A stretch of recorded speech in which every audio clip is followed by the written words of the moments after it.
Great stuff there from our own Davey Height. What a tournament it has been, this Marathon Bassmaster Elite at Lake Murray. Ronnie Moore, there's just not enough superlatives left to hand over to this lake. Yeah, it's been a fantastic playing field. The diversity that it shows. Sometimes we come to these blueback herring lakes in the summertime where it's kind of one-dimensional. This week we've seen a lot of different dimensions, and on our Humminbird Unlock the Lake, taking a look at an unofficial top 5 throughout the event, the guys like Brandon Cobb, the guys like Patrick Walters, those are the ones who kind of set the tone for the week. We knew what to expect because we know what their skill sets are and we know how much they know about this place. And looking at some of these anglers over the week, they have performed well, but we've seen a lot of different patterns, Mark Zona. Yeah, exactly right. You look at what Hunter Shryock has done on Shoal Island. The amazing thing about this 1 mile stretch is basically he concentrated with a topwater bait and a wacky rig the entire tournament. But we talked about it really on Friday, Tommy. This stretch, this 1 mile stretch, reloaded every single day. And even though there was other competitors in the area, looking at Hunter Shryock right here, fishing differently than a lot of the other competitors on that 1 mile stretch. Well, he had it in mind, it's said, to do something different when he arrived here on the scene, but really kind of switched his thinking over to doing exactly what was right up his alley there, and it's incredible the way it paid off. Kyoya Fujino.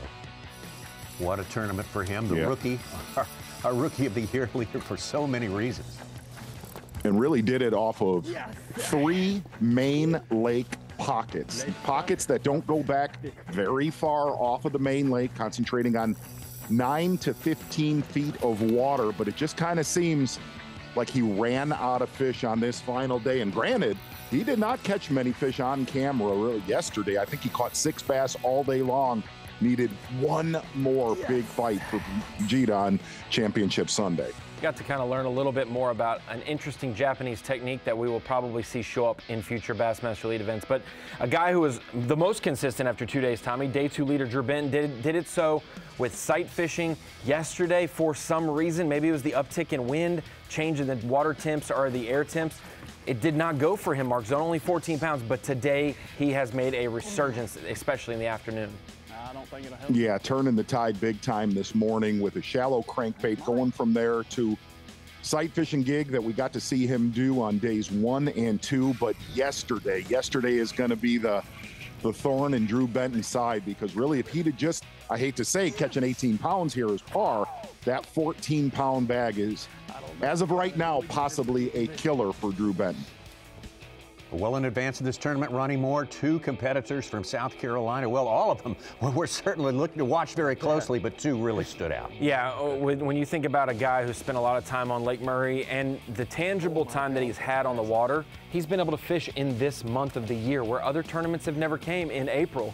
Patrick Walters was one we had an eye on early in this event, and it really seemed like he was dialed in on 3.5 to 4 pounders, but just could never get that 5.5 to 6 pounder that you need to win. There we go. Yes.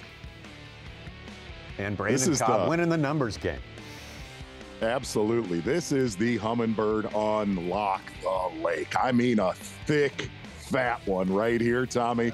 Brandon Cobb living in the creeks in the morning, and then he would fade back out to the main lake. But really, so many fish. If you're to look at the anglers, really the last 2 days of all of our anglers on camera, by far, Brandon Cobb catching the biggest numbers.